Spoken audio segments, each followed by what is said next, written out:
So guys, welcome to our channel once again. Today on our biology exam revision series, we will learn about fighting disease. And today, we will focus on drugs.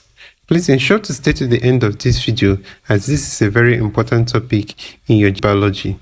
Also, if you've not seen our previous videos on fighting disease, ensure to go to our playlist and check out the videos as it will help you understand this lesson better. Also, at the end of this lesson, you'll get a free biology exam revision question to test your knowledge on this lesson. Some drugs relieve symptoms, others cure the problem.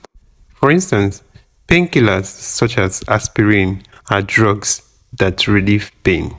However, they don't tackle the cause of the disease or kill the pathogen.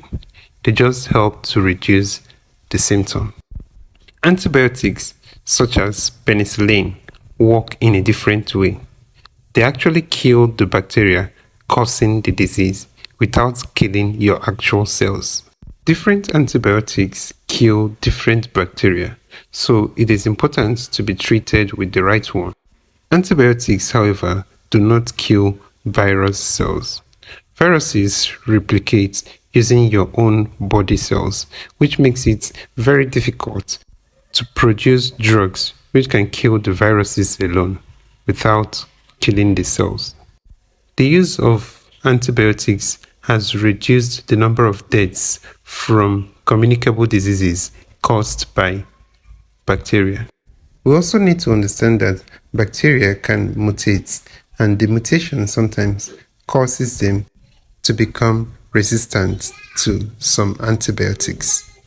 If you have an infection, some of the bacteria might be resistant to antibiotics. This means that when you treat the infection, only the non-resistant strains will be killed. The resistant ones will survive and reproduce, and the population of this resistant strain will increase. This is an example of natural selection, and it will be discussed in a later video. This resistant strain could cause a serious infection that cannot be treated by antibiotics. An example is methicillin-resistant Staphylococcus aureus, which causes a serious wound infection and is resistant to the powerful antibiotic methicillin. In order to slow down the rate of development of resistant strain, it is important for doctors to avoid overprescribing antibiotics.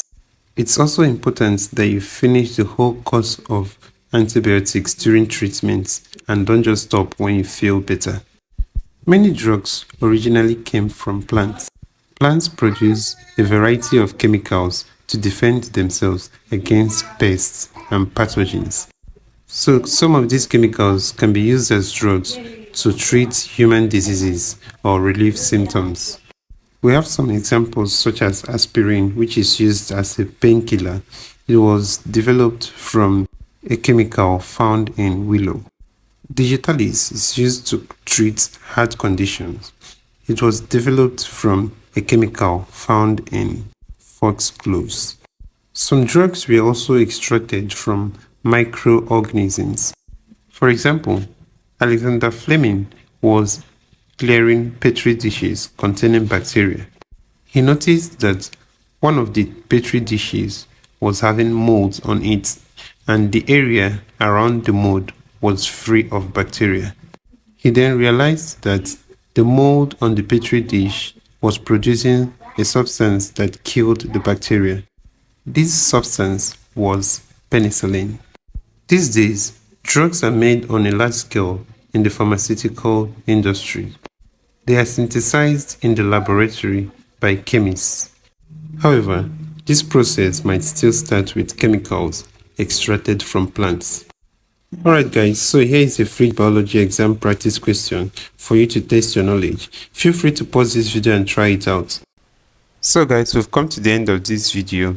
If you are new to this channel, please ensure to join our Telegram channel using the link in the description of this video below to get instant updates and notifications for your exams.